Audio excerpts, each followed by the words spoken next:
This video is about how I made £50,000, and also if you are interested in learning how to manage money wisely, especially for those coming to the UK for the first time, then this video is for you. So grab yourself a pen and a note because you'll be taking out some valuable knowledge out of this video. So now let's dive into the video. Let's talk about 4 things actually I did before coming to the UK. The first thing I did was I had a lot of research about where I was going to stay in the United Kingdom, and that actually helped me to be able to familiarize myself with that particular environment. The second thing I did was also to know the average cost of living, just to have a sense of comparison of where I was coming from and also where I'll be going to. Now, the third thing I did was just to know some menial jobs I could actually get quickly before I get that desired job. We'll talk about that very soon. So if you haven't subscribed to this channel, what are you waiting for? Click on that subscribe button, share this video, and now let's talk about the fourth one, which is the last thing.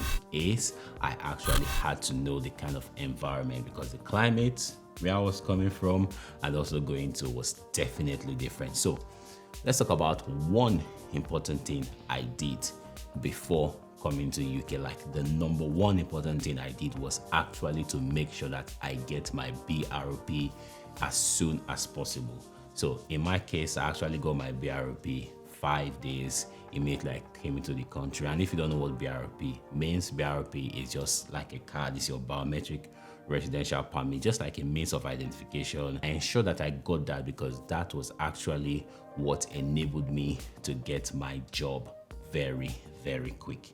Now let's talk about how I got that job. Now, actually made sure I had a time frame about everything I was going to achieve in the United Kingdom. So for the job that I wanted to go, like I said, a menial job, I actually said, like, okay, you know what, within 4 working days or 3 working days, I want to make sure that I get that job. And if I don't get it, I have to just look for another means of getting a job soon as possible. So I came to the UK, I was staying with my cousin, and for 3 days or so, I actually did all the search. Like, I went through all the search engine to get a job, put in my CV there, and nothing came forth.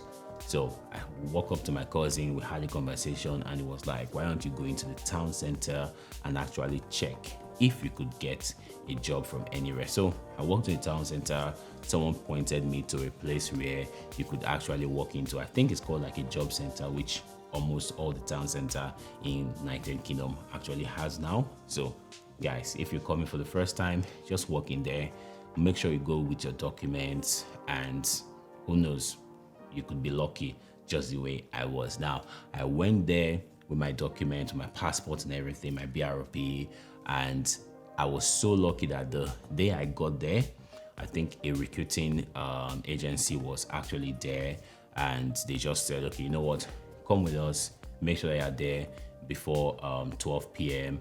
And guys, I got there, they did like a manual test and everything. I came out the second best because we were talking about like testing and putting in some lights and everything together. So it was just about speed and everything. So like I said, I came out the second best, and I was so excited. And guys, that job actually was £15 per hour. Isn't that wonderful? So £15 per hour, start doing the maths, guys. I actually was doing overtime, and I was working the night shift and the day shift, and that was like 12 hours. Overtime was so used to me, to the extent that even before I even raised my hand, I'm interested in overtime, they have already put my name on the board, and they were like, don't worry guys, we know you're definitely going to be doing overtime. Now, the only time I didn't work was on Sunday, because Sunday was the day where they do maintenance of the factory, and that was like also a resting day for me, going to church and everything. So I was working from Monday to Saturday. So like I said, start doing the maths, guys. Now, let's talk about the habits that I developed before and also in the United Kingdom.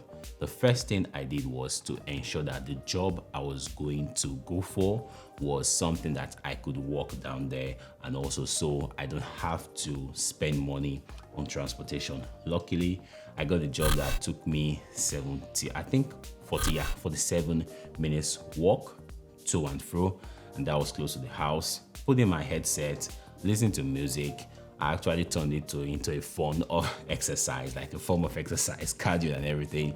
I was going to work, and guys, I found it actually useful. That's saved me a lot of transportation bills. The second thing was I developed the habit of cooking and taking my food to work. So there was a microwave there. I put in my food during the break time. I'm not spending anything on drinks or anything. That's also saves me a lot of money. Now, shopping of clothes and everything, I came with clothes from where I was coming from, and I actually said, you know what, for the first 6 or 7 months, I'm not going to buy anything clothes. Shoes, nothing. The only thing I did was to buy a winter jacket because it was actually cold, and I think I got that winter jacket for £199, and that was actually expensive. But guys, that winter jacket is durable and it's lasted me for a long time. Over 4 years, 5 years, like that winter jacket is still rocking, and it's a good one. So when it comes to shopping, just actually start thinking about some things that you can actually buy that will be durable, that you need. And another thing again I did was there was no social gathering that I would go for that I would spend money. So if it has to come for me drinking, for me partying, clubbing, I just ruled it out. Like, it's a no-no for me, because like I said, I actually was trying to develop habits that I'll be able to save money and also start planning towards the future. It's actually good I did that, and I'm grateful I did that. So let me know in the comment section which of these habits you definitely be adopting, or which one resonates with you. And let's talk about the next habit, is to have a piggy bank. It's actually funny, but let me tell you a story about that piggy bank. Now, I had a piggy bank, and it saved me a lot of money that I think I took it to, was it Asda I took it to just one night. I was just there alone, put all the coin, and I did some food shopping. It was funny, but I did that at night, to be honest with you, so I don't have to like put people on the queue and everything. So I just went there, put everything, did the shopping, cleared it, and that, I think that was almost £200 plus. And I was so excited because every pound, every penny, anything you want to say actually counts between that. I think I gave myself, what was it, up to like 9 months to make sure that I worked so hard to make that money.